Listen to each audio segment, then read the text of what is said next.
तो व्हिडिओ येत नाहीत ना, बघा दिवसभर काम केलं, आता दुकान बंद करायची वेळ झाली, एक सुद्धा स्टाफ आलेला नाही. 3 स्टाफ होते, 3 स्टाफमध्ये 2 स्टाफला घरी पाठवले, एकच स्टाफ आहे, एक स्टाफला देऊन आम्ही काम करतो.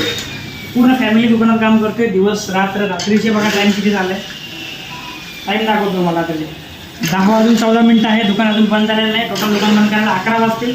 11 वाजता दुकान बंद करायचं, घरी जायचं, जेवण स्वयंपाक बनवायचं, मग झोपायचं, म्हणजे 1:30-2 वाजणार आहेत अशी कंडिशन दुकानदाराची. त्याच्या मागचं मेहनत दिसवून तुम्हाला व्हिडिओ बनवते, कारण लोकांना आता भरपूर पुसता येतोय की दुकान टाकलं, एवढा मोठा माल एवढं आहे, भरपूर पैसा नाही. सकाळपासून रात्रीपर्यंत काम करावं लागतो, भूक लागलेला आहे, घरी जाऊन स्वयंपाक बनवायचं आहे, कारण पूर्ण फॅमिली आम्ही दुकानमध्ये आहे. लहान बाळाला घेऊन दुकानावरती काम करतोय, त्याच्या मोबदल्यामध्ये काहीतरी 4 पैसे मिळत आहेत. भरपूर स्टॉक आहे, ऑफलाईनमध्ये भरपूर जोरात काम चालू आहे, त्याच्यामुळे ऑनलाईन ऑर्डर घेणं शक्य नाही आहे. सगळ्यांना एक प्रोडक्टचा फोटो दाखवणं शक्य नाही आहे. ऑनलाईन सगळी वेबसाईट बनवायचं आहे, पण वेबसाईट बनवायला खूपच वेळ लागतो.